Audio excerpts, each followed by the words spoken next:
E hoje a gente vai falar de inferência estatística.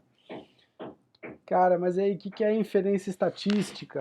Bom, inferência estatística basicamente é uma forma de você buscar saber parâmetros ou fazer cálculos para a população sem que você tenha que ir lá e olhar a população inteira. Então, basicamente, você trabalha com o conceito de amostra, tá? Vou dar um exemplo. Por exemplo, pesquisa eleitoral. Toda pesquisa eleitoral, e inclusive a gente está em ano de eleição, bastante relevante, ela é baseada no número de pessoas, tá? Normalmente mil e poucas pessoas são entrevistadas. E elas, enfim, se você está falando de pesquisa eleitoral nacional, você está falando de intenção de voto do Brasil inteiro. Né? E aí como que eles fazem? Né? Como que eles controlam, então, como é que eles criam esse tipo de amostra, esse tipo de pesquisa e conseguem chegar aí num nível de confiança interessante para saber quem vai ganhar uma eleição. Né? Então, esse e muitos outros são desafios aí da inferência estatística, né? E aí agora a gente vai fazer aí né, um amarrado, um apanhado de tudo que a gente pode ver sobre esse assunto, tá? Tem bastante coisa. Também vamos falar aí dos conhecidos testes AB, que são muito usados nas empresas de tecnologia para avaliar os seus produtos digitais. Tá? Então você está criando um produto digital e você quer criar uma nova funcionalidade. Ah, eu quero colocar um stories no meu Instagram, eu quero colocar agora stories no meu LinkedIn, agora eu quero fazer... Como é que você mede resultado? Como que você compara duas soluções que você gostaria de colocar e opta pela melhor? Legal? Então vamos lá. Vamos começar aqui falando da nossa rainha dessa conversa de hoje, que é a curva normal. Tá? A curva normal é basicamente uma distribuição de probabilidade, tá? E essa distribuição ela é realmente a dominante aí em quase todos os efeitos que você pode ver. Tá? Por exemplo, a altura de população mundial, ela segue uma normal. Tá? Então você tem lá números ali muito próximos, né, dentro de uma média, e aí você tem, assim, por exemplo, se a gente está olhando essa curva aqui, a gente está acompanhando essa curva, aqui seria uma pessoa de estatura média, que seria uma pessoa um pouco mais alta, aqui seria, sei lá, de repente, depois dos 2 metros de altura, tá? Aqui para baixo também seria as pessoas que têm a altura mais baixa. Isso serve para, inclusive, tamanho de sapato, tamanho de roupa, etc. Acaba seguindo uma distribuição normal. Tá, mas muitas outras coisas seguem distribuição normal e a gente vai ver aqui. O que é importante a gente sempre olhar numa distribuição normal são os desvios padrão, tá? Ou seja, desvios a partir da média, né? Calculados a partir da média. E a gente sabe que na normal, como ela é parametrizada, que você tem aí 68,2% numa região aqui entre menos um desvio padrão e mais um desvio padrão. Ou seja, vamos dizer que aqui é a altura, tá? E aí aqui, digamos, a média de 1,70, né? Se a gente chegar aqui, seria 1,60, aqui a gente está falando de 1,80, então estamos dizendo aqui que 68% da população está entre 1,60 m e 1,80 m, né? E a gente vai avançando para ela até determinar principalmente esses pontos de cauda, né? Aqui, ó, por exemplo, probabilidade de alguém ter menos de 1 m e, sei lá, 40, né? Um adulto seria, sei lá, 2%, né? Probabilidade da pessoa ter mais de 1,90 m, tá? Que na verdade seria 2, né? Mais 2 metros. Então vai seguindo assim. Ok? É sempre lembrar que essas acumulações aqui são baseadas a partir do desvio padrão. Tá? Inclusive existe aí uma métrica aí de qualidade chamada qualidade total, né? Que é muito usado em indústrias para produção, que chama-se 6 sigma. É justamente por causa dessa abrangência menos 3 sigma mais 3 sigma, que isso aqui dá 99% de tudo, ou seja, a metodologia Six Sigma quer uma precisão ou uma perfeição de produto em 99%, por isso que chama-se Six Sigma. Legal? Beleza, a gente vai usar bastante a curva normal hoje, então é legal que a gente tenha isso bem reforçado, tenha isso bem solidificado. Mas vamos mudar um pouco primeiro, tá? E a gente vai falar aqui dos nossos objetivos, tá? Então, a primeira coisa aqui é entender como fazer uma inferência sobre a população a partir de uma amostra, tá? Esse é o primeiro objetivo. O segundo objetivo é calcular o tamanho de uma amostra. Então, eu tenho aí, sei lá, eu tenho um time de 1 milhão de pessoas, por exemplo, né? Enfim, uma população de 1 milhão. Como eu faço para saber qual o tamanho da amostra que eu vou precisar para tirar alguma inferência sobre aquilo, para eu tomar alguma decisão sobre aquilo? Eu vou ter que entrevistar 1 milhão de pessoas, por exemplo, se eu quiser descobrir algum comportamento? Não, né? Como a gente cria um teste de hipótese, tá? Aqui basicamente você tem aqui um critério de decisão, e é o critério de decisão principal por trás do AB teste. Quando você pensar num teste AB, você sempre pensa teste de hipótese, e a ideia aqui é você provar as coisas por estatística, tá? Que a gente vai usar alguns exemplos, como que você prova que um efeito ou que uma solução é melhor que a outra, enfim, usando aí o conceito que inclusive é muito usado aí na medicina para testar medicamentos, é assim que é feito o teste. Legal? E vamos também entender o seu resultado, tá? Então, falando sobre inferência. O que é inferência? É uma descoberta que você pode fazer a partir de uma informação parcial ou incompleta, tá? Pensa no Sherlock Holmes, tá? O que Sherlock Holmes faz? Ele basicamente começa a olhar a pessoa de cima a baixo e começa a determinar aí, olha, essa pessoa tem um relógio que está gasto, e a pessoa fez isso, fez aquilo, tem um sapato sujo e etc. E ele começa a entender ou refazer o que essa pessoa fez, né? Olhando muito no detalhe. Né? O que ele está fazendo basicamente? Ele está pegando amostras de coisas, né? Ele está olhando aí amostras de efeitos e tentando cruzar essas informações para chegar numa conclusão, né? Sendo que nenhuma das informações que ele tira são informações que ele consegue tirar alguma conclusão muito gigantesca, ele vai cruzando as informações, né? Aqui a gente vai trabalhar um pouco mais, de uma forma, claro, mais simples e também mais correta tecnicamente, né? A gente não vai fazer nada no olho ou cálculo, ou simplesmente achar as coisas, tá? Não somos tão brilhantes quanto Sherlock Holmes, então a gente vai partir aí para o princípio matemático, tá? Então, basicamente, o que a gente está falando aqui é isso aqui, ó, dessa figura, tá? Essa figura aqui você tem a grande população, né? E ali você tem ali pessoas de todo tipo, enfim, de toda forma, tá? E é dali você pega e busca uma amostra que represente essa população, tá? Isso é muito importante. Quando você vai fazer uma pesquisa, você perguntar para os seus amigos não funciona, porque eles não representam a massa toda do seu cliente. É muito provavelmente que seus amigos pensem muito igual a vocês tenham muita similaridade. Tá bom? Beleza. E aí, assim, basicamente, o que você quer descobrir usando o comportamento de uma amostra sobre uma população, tá?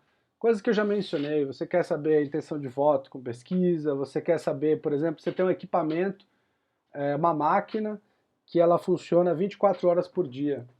E você tem um sistema para calcular, por exemplo, a produtividade dela. E você vê que ela tem variações ao longo do dia, ao longo do tempo. E aí você quer ver se ele está um funcionamento normal ou se está um funcionamento anormal, se é hora de você fazer manutenção, sim ou não, tá? Usa assim controle de qualidade na fábrica, então você está falando assim, olha, um produto ele tem que ter a dimensão tal. Se ele sai com alguma coisa diferente, você olha a qualidade usando a metodologia Six Sigma, que é justamente você ter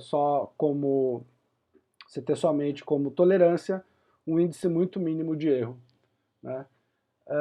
Você pode olhar, por exemplo, sentimento do cliente, tá?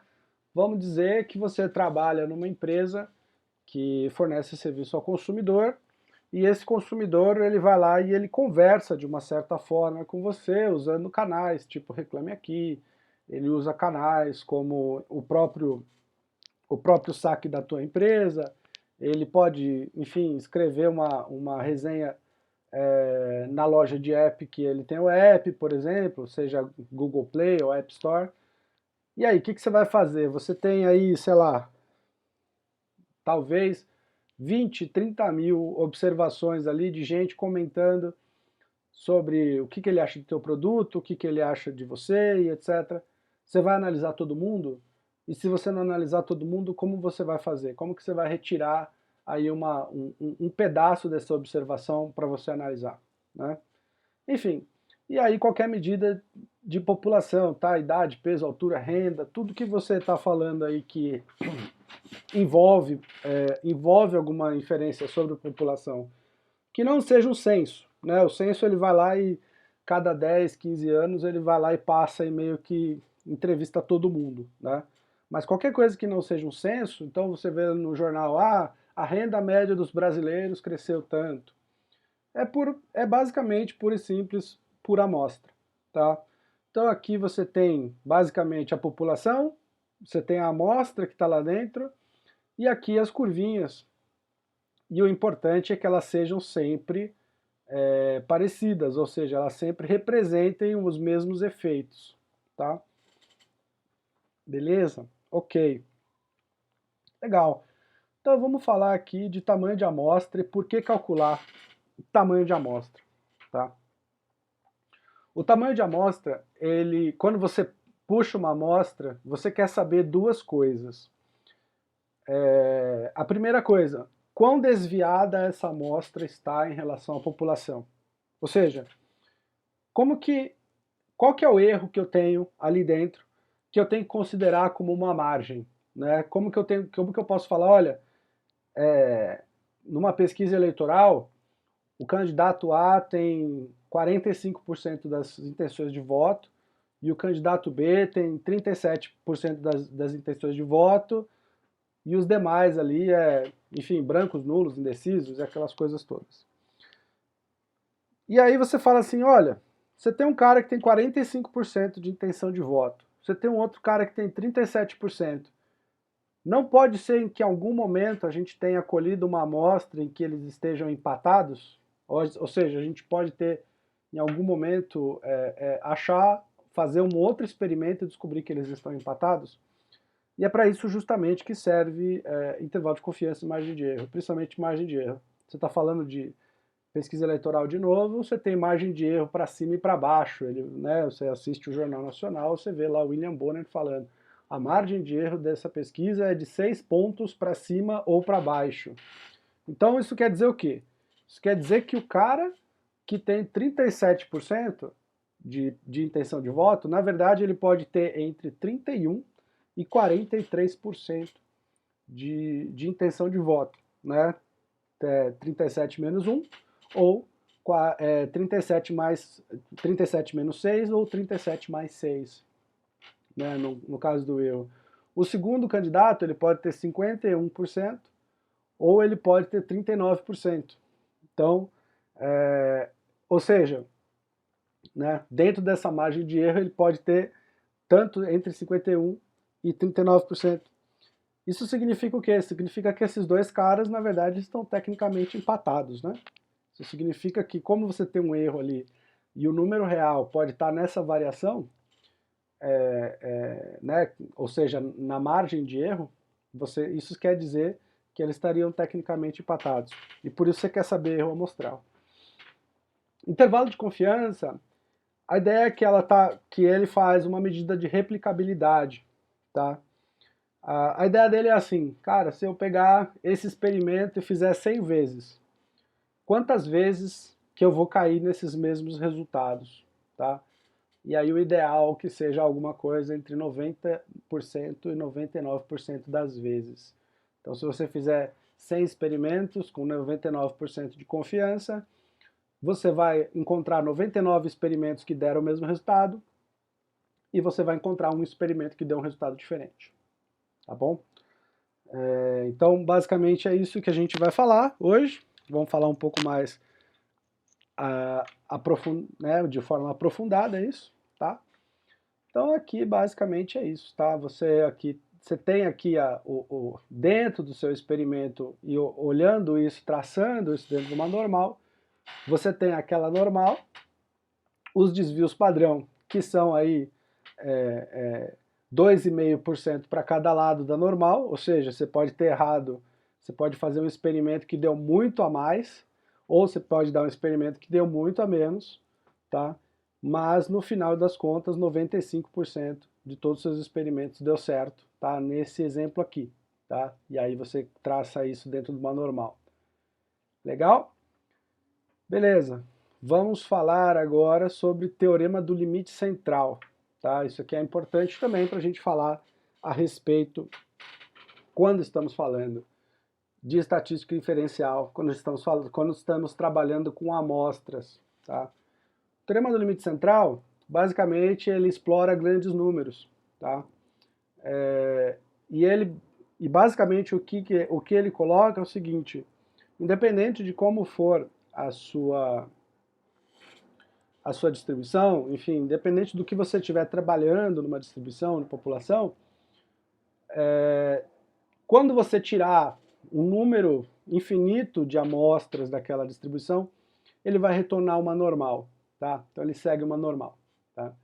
Então você tem aqui, por exemplo, distribuição exponencial, você vê a carinha dela, e aí se você faz um monte de médias, um monte de amostras, a média amostral vai ser normal.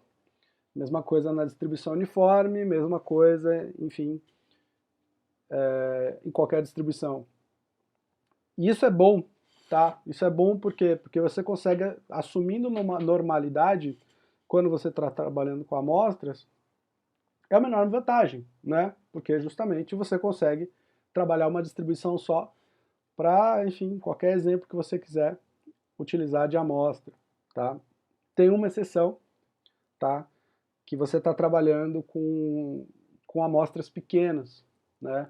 Muito pequenas, e aí você vai usar uma quase irmã da distribuição normal, que é a distribuição T-Student, né? Foi criada, inclusive, numa fábrica de cerveja, na fábrica da Guinness, tá? Vamos falar mais sobre isso lá na frente.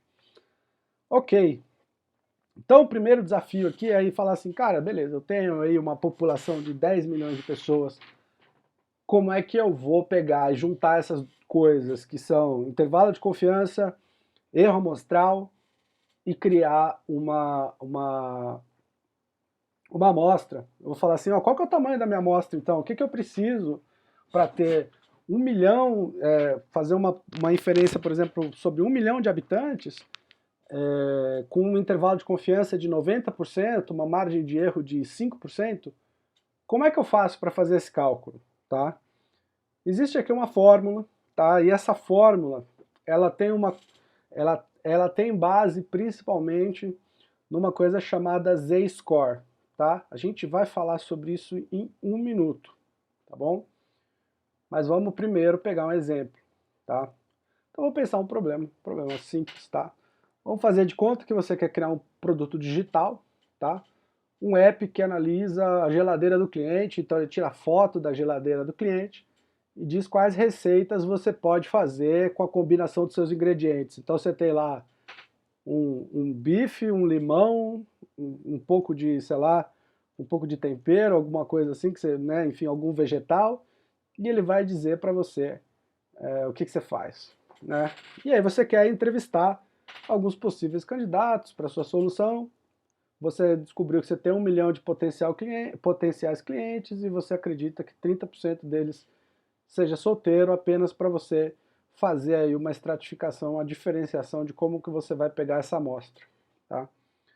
E aí o que você vai fazer? Ele vai dizer para você o seguinte, olha, quero saber, quantas pessoas eu preciso entrevistar para ter um grau de confiança, ou seja, reprodutibilidade de 90% dos casos, né, de 90%, né, margem de erro de 5%, tá? Quantas pessoas eu preciso entrevistar para ter uma confiança de 95%, margem de erro 3%? Quantas pessoas eu preciso entrevistar para ter uma confiança de 99%, margem de erro 1%? Beleza.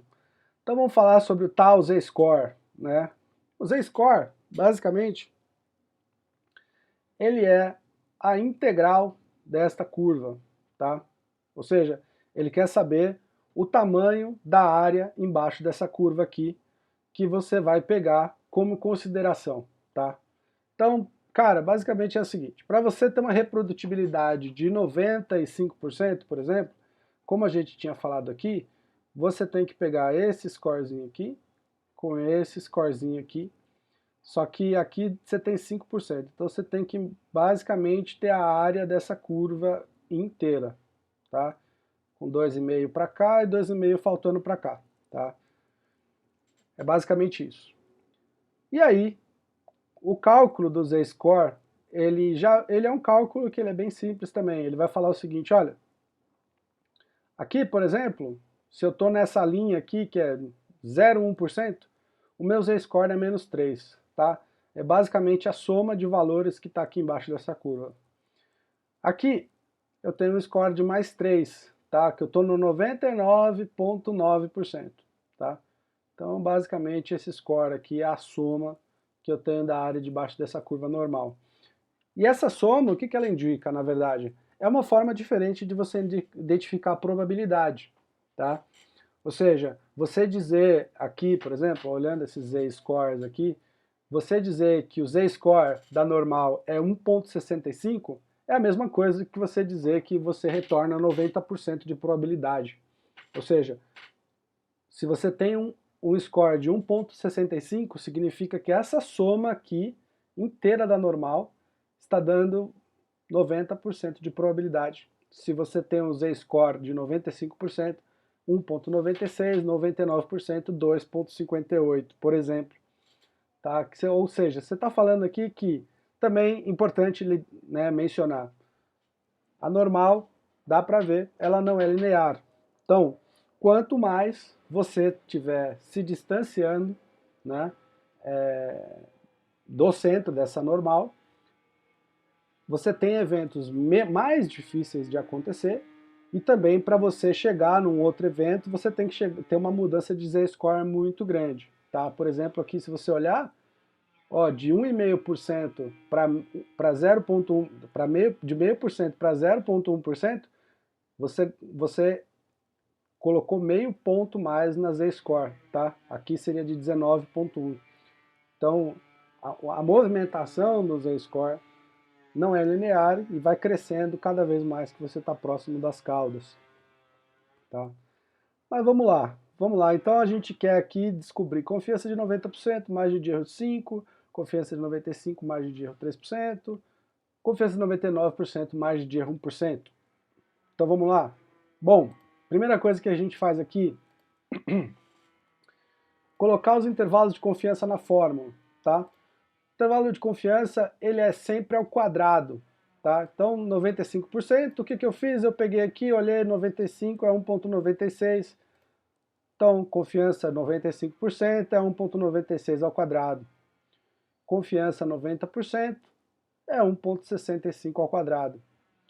E confiança 99% é 2,58 ao quadrado. Eu basicamente peguei esses números que eu conheço da distribuição normal, tá? Isso aqui tem tabelas clássicas para você montar isso.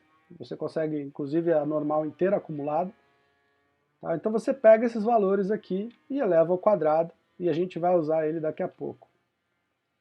As margens de erro aqui eu insiro. Então seria assim, o erro 1%, 0,01, erro 3%, 0,03, erro 5%, 0,05. Tá? Eu vou calcular todas as possibilidades de uma vez só. Tá? Aqui eu coloco a população, não vou usar, mas se eu precisar usar para algum outro código, eu já deixo aqui. Proporção igual a 0,3, 30%, aqui são os 30% solteiros que eu estava mencionando, tá? E aqui é um cálculo que eu tenho que fazer na conta determinada, que a proporção tem que ser inversa, proporção, 1 menos proporção. Então eu calculo a proporção de 0,3 mais 1 menos essa proporção que dá 0,7, tá? Então aí eu vou calcular a amostra 1, eu tenho intervalo de confiança 90%, que é o primeiro que eu quero encontrar, então aqui ele está retornando essa função, 1,65 ao quadrado, vezes a proporção, que é 0,3, vezes o inverso da proporção, que é 0,7, sobre o erro que eu quero, que é de 5%, então 0,05 ao quadrado. Tá? Faço a mesma coisa para a amostra 2. Olha aqui, confiança 95%, 1,96 ao quadrado, vezes proporção de 0,3, vezes inverso da proporção, que é 0,7, erro de 3% ao quadrado. Amostra 3, intervalo de confiança de 99, vezes a proporção, vezes o inverso da proporção, vezes o erro. Tá? E aí, aqui, se eu quiser, posso até rodar isso aqui. Tá. Aqui ele está proporção, onde está a proporção? Não tem proporção aqui, tem prop, inv prop, 1 menos proporção. Okay.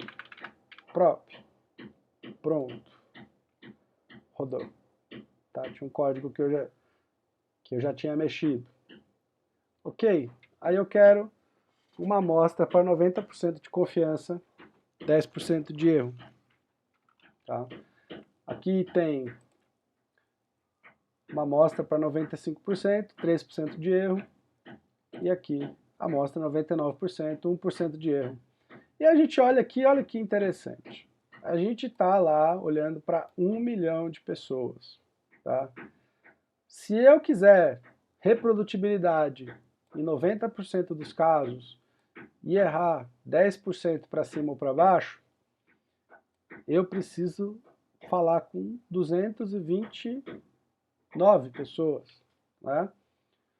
Se eu quero 95% de reprodutibilidade e 3% de erro para cima ou para baixo, eu já tenho que falar com 4 vezes mais pessoas. Tá? E aí, finalmente, se eu quiser eu quiser 99% de reprodutibilidade e quiser 1% só de erro, eu tenho que falar com 13 mil pessoas.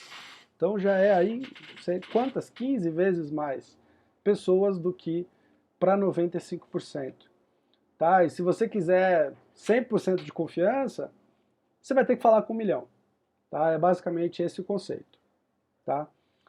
Mas aí beleza, aqui eu tinha falado que 30% seja solteiro, é meio estranho, a gente não sabe, não tem certeza. Vamos fazer o seguinte, vamos voltar para esse exemplo e a gente olha e fala o seguinte, ó, a gente não sabe de proporção, eu só quero saber quantas pessoas eu preciso entrevistar para fazer uma primeira descoberta, tá? Eu não sei absolutamente nada sobre essa população.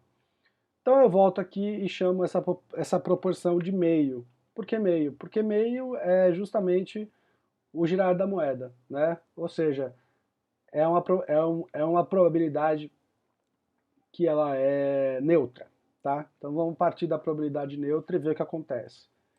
Então eu rodo o código novamente, e aqui eu tinha 228, vamos ver o que acontece.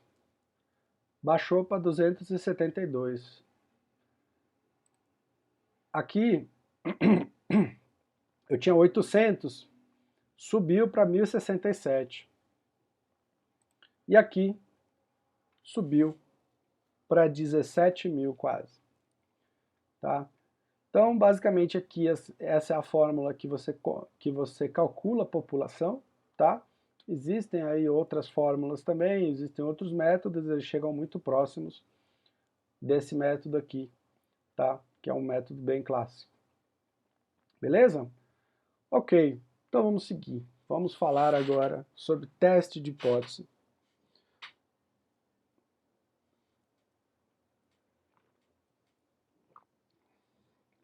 Bom, o primeiro ponto do teste de hipótese é que ele é o princípio do chamado AB teste.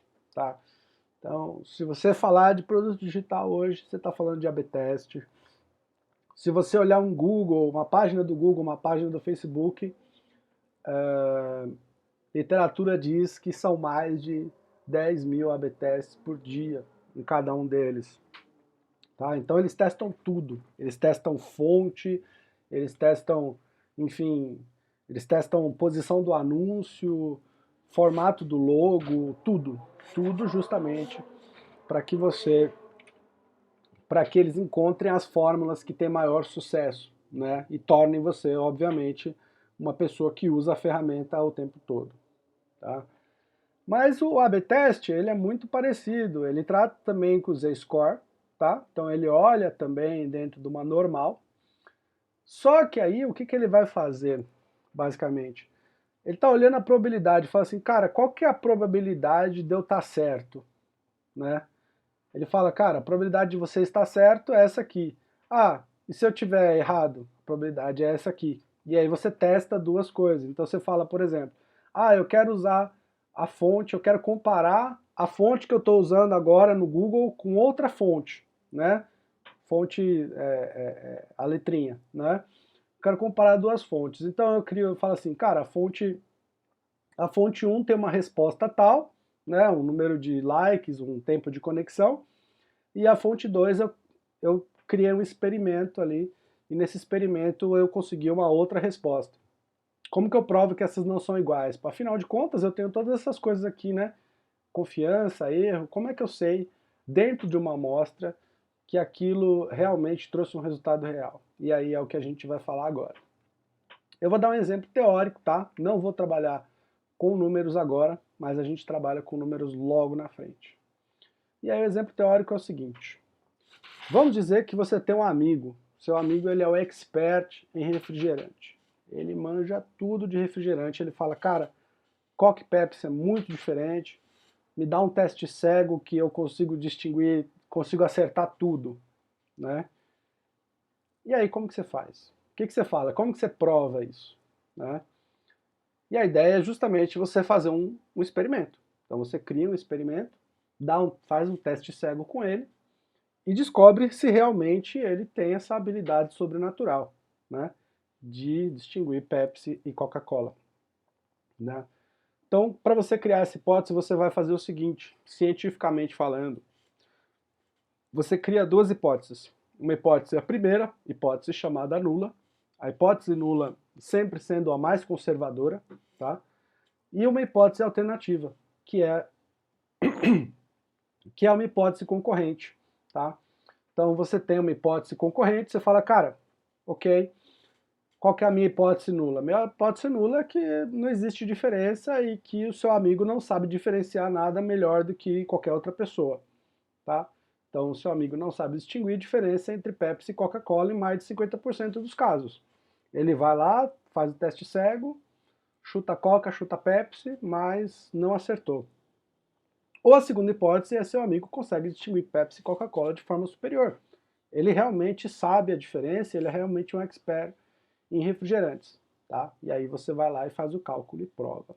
Nosso exemplo, então, exemplo prático. Você é um Product Manager de aplicativo de rede social, então você é basicamente o responsável por transformar todas aquelas ideias de aplicativo que as pessoas têm da sua empresa, e você junta todas elas, obviamente você prioriza e monta de fato o aplicativo, então você é o responsável pela entrega do aplicativo e de todas as suas melhorias, tá?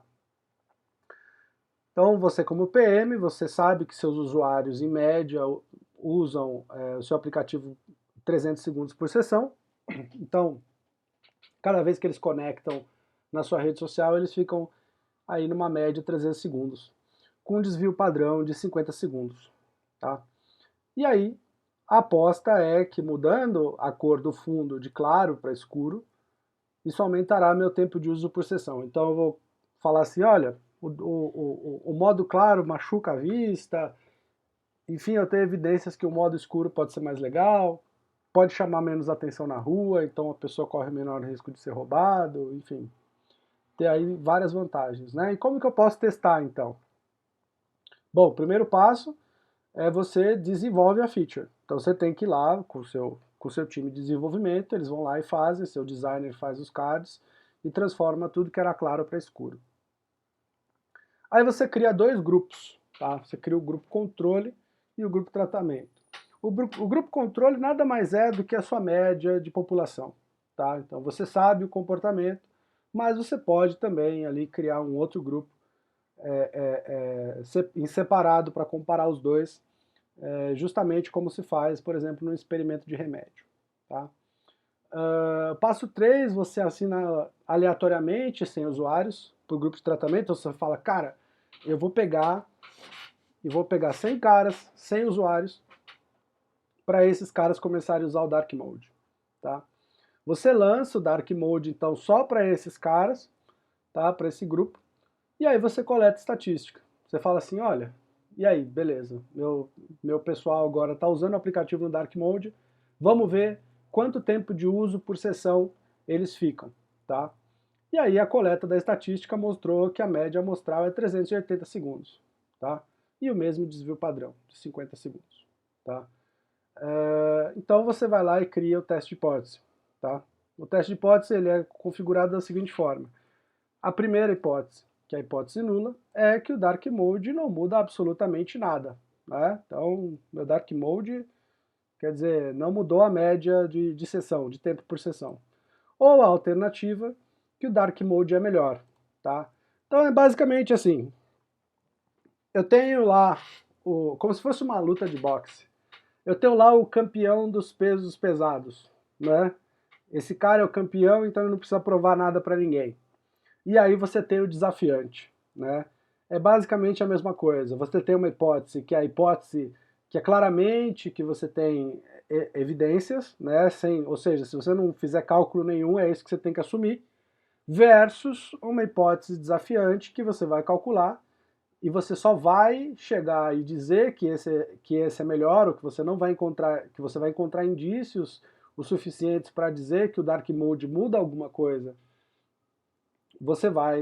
A única forma de você fazer isso é fazendo um desafio estatístico com menor probabilidade. Então a probabilidade da hipótese nula ser verdadeira é sempre maior contra a hipótese desafiante, e ela que tem que ir lá e provar que ela é melhor. Tá? Então vamos lá. Como que eu vou provar? Eu tenho que provar que a probabilidade de 380, que é a média amostral do tempo de sessão do Dark Mode, é maior que 300 para 95% dos casos. Então, se eu tentar fazer esse experimento 95, 100 vezes, 95 experimentos vão dar esse resultado. Eu preciso provar que não há apenas uma distorção amostral, mas é uma proposição verdadeira. Tá? E para isso eu vou usar um instrumento chamado p-valor. Tá? Que o p-valor nada mais é do que este limite aqui, com essa soma de probabilidade. Eu quero descobrir, então, se vale a proposição sim ou não. Tá? Isso aqui é um GIF bem animadinho, legal, né? Então, para mostrar justamente, ó, nesse ponto de p-valor, eu estou rejeitando H0, no ponto o contrário, eu não rejeito. Tá? Então vamos lá. Quando a gente fala disso também, a gente está falando de erros, tá? E aí você está falando erro tipo 1 e erro tipo 2, tá? Eu gosto desse exemplo porque é um exemplo que é bem interessante, né? Olha lá, o médico falando para o senhorzinho, o senhor está grávido. E a médica olhando para uma senhora grávida falando, você não está grávida, né? Basicamente, quando você trabalha com testes de hipótese, você pode cometer dois tipos de erro, tá? O erro 1 é basicamente você chegar e falar o seguinte, olha, a hipótese nula é mentira, só que na verdade ela é verdadeira, tá? Então é o falso chamado falso positivo, né? A gente está falando de testes hoje em dia bastante. Você lá fazer um teste, você não está doente, você não ter, enfim, nenhuma doença e ele dá um positivo, né? O contrário, o tipo 2, é você fazer esse mesmo teste, você estar doente e ele dá negativo, tá? É o chamado falso positivo versus falso negativo, tá?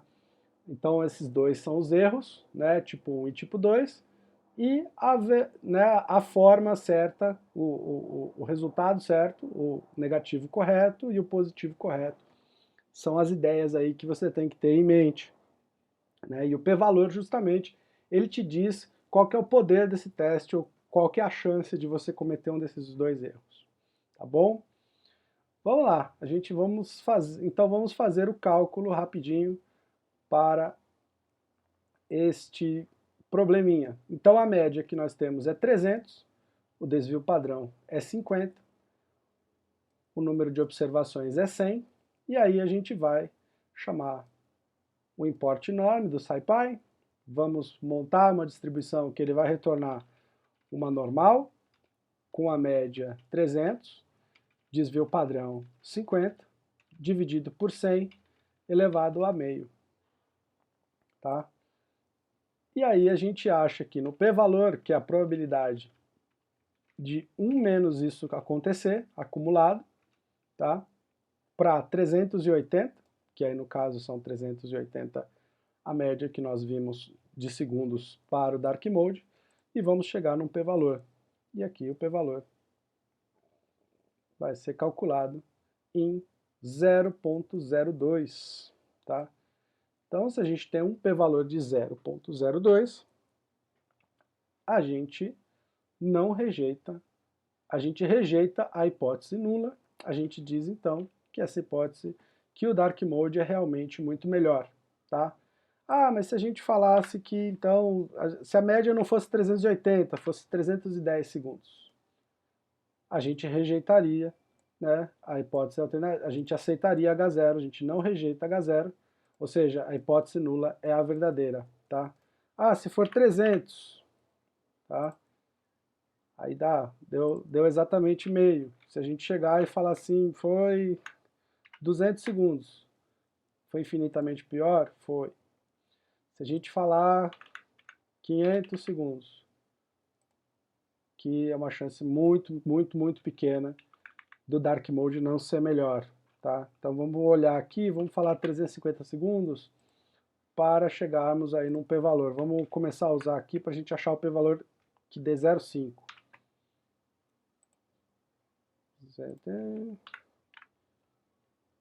370, 65, aqui deu 66. Tá, então se a gente falasse que, por exemplo, então a partir de quantos segundos que eu poderia falar que o Dark Mode é realmente melhor do que o modo normal, dado todas as configurações aí, que a gente tem uma média de 300, desvio padrão de 50 segundos de utilização.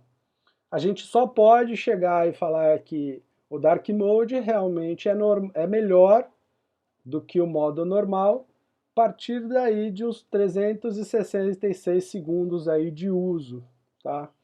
É só aí que ele pode ser melhor, considerado melhor do que o normal, do que o modo natural, ok?